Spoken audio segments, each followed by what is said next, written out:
Muito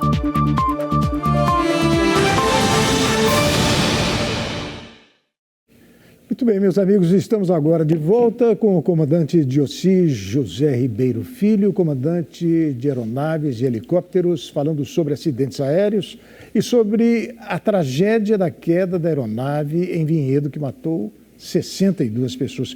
Quando se fala em acidentes de avião, dessas tragédias, né, que ganham um espaço imenso na mídia, fala-se em um conjunto de erros, nunca se fala num erro só.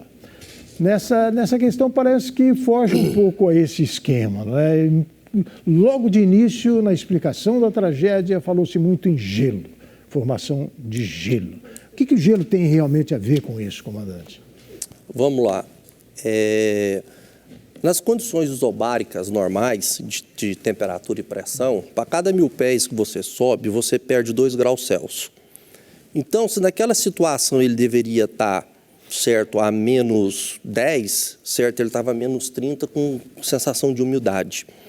E aí o que acontece? A máquina, né, ela é acostumada a voar em um determinado temperatura, em determinado altitude e densidade.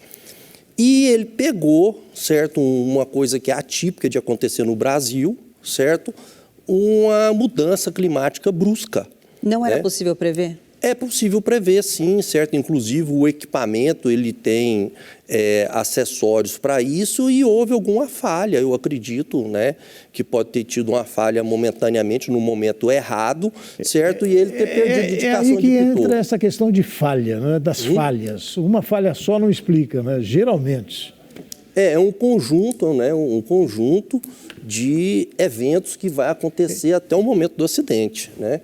Então, ou seja, ele veio preparado para fazer uma descida, que não aconteceu a descida, houve uma distração, teve uma redução no avião, certo? Ele não completou aquilo ali, ficou aguardando a descida. No momento que foi para ser autorizada a descida, ele deve ter tido uma falha do sistema de air data aqui da indicação, que foi congelado, e o avião, na hora que ele percebeu, já estava estolando. Certo? Então, aí o que ele foi? Ele foi tentar recuperar o avião, mas um avião que entra em stall é muito difícil você recuperar, porque ele entra numa condição de parafuso chato. Ele perde as funções completas do comando. Então, você tem que socorrer antes dele entrar nessa fase de stall. Então, ou seja, inclusive ele tem mecanismo, né? O mancho treme, vibra, sabe? Então, hoje, né, até em carro, aí se você sai fora da faixa, o banco vibra, ele fala que você está saindo fora da faixa. Pois é. Certo? Passa então, da velocidade. você passa da velocidade de buzina e tudo. Então, hoje até os veículos estão... E o avião tem, né, vários equipamentos, né, que alertam o piloto antes do install. Agora, comandante, a caixa preta foi encontrada. São várias caixas pretas, é uma só. Qual que é a importância dessa caixa preta? E, por curiosidade, do que ela é feita também? Porque o avião se destrói e ela continua ali, né? Normalmente, a caixa preta, ela é, na realidade, ela é laranja, né? Normalmente, ela é colocada numa parte do avião que fica mais ou menos na parte da cauda. Ela é feita de um material mais sólido, mais forte, para poder aguentar o impacto, né? Que, no caso, essa aí, eles dizem que recuperaram ela bem, mas ela está muito amassada, pelo que eu vi pelas fotos. E ela tem caixa que ela grava os 30 últimos minutos, as últimas horas, certo? E vai renovando a gravação. Então, tem caixas pretas que ela tem condições de receber as informações do AirData, certo? Receber as comunicações, saber qual que foi as atitudes do comandante na hora da emergência, se ele agiu corretamente, se ele teve a ação imediatamente do que deveria ter.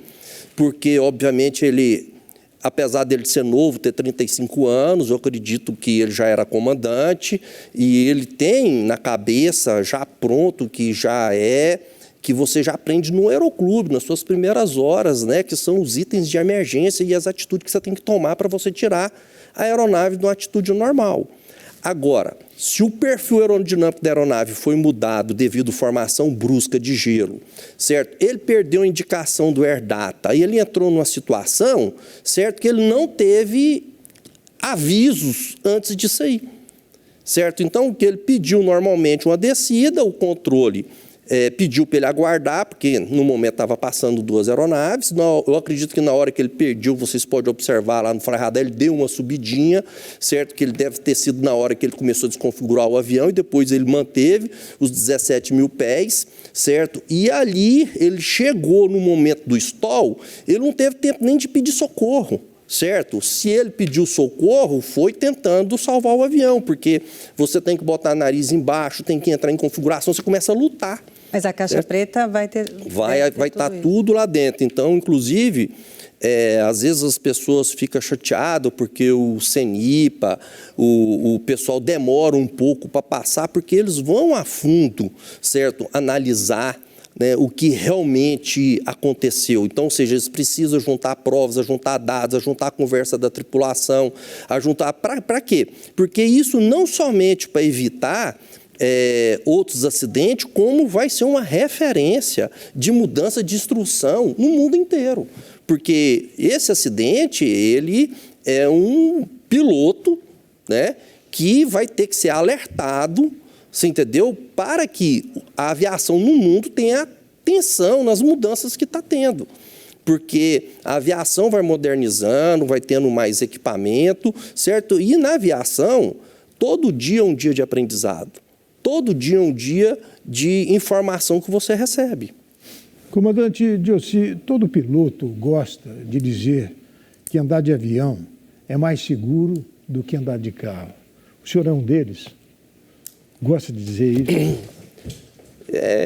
Eu acho que voar é bem mais seguro, né? Então, assim, eu prefiro ir para o Rio de Janeiro de avião de que ir de carro, né? Eu prefiro passar... Tem gente que morre em desastre nas estradas do que no ar, no avião. Só que o número de pessoas que se locomovem nas estradas é muito, infinitamente maior do que o de avião. E que sobrevivem também, o senhor acha que voar é realmente mais seguro do que andar por terra? É muito seguro. Voar é seguro, voar é prazeroso. Então, essa é a mensagem que a gente gostaria de dar, para ninguém ficar assim com medo, traumatizado de avião. Não, tanto é que você vê esse jovem, né, ele feliz, você vê ele de foto feliz, porque quando você alcança, né, o sonho, né, que é voar, então, ou seja, ele abriu mão de muitas coisas na vida. Com certeza. Para ser piloto de avião. Para ser piloto de avião. Então, é um sonho.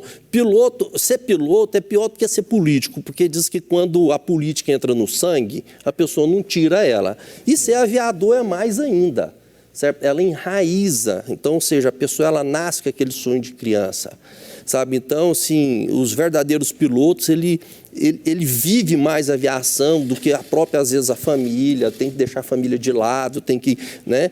Então, tem que cuidar, porque o voo, ele, na realidade, ele começa 3, 4 dias antes do seu voo, sabe? É você fazer com prazer, você amar o que faz, você amar o que gosta. Muito, não é? Estudar, sabe? Viabilizar, sabe? Fazer os cálculos, analisar o aeroporto, analisar a meteorologia. Hoje você tem tanta informação, né?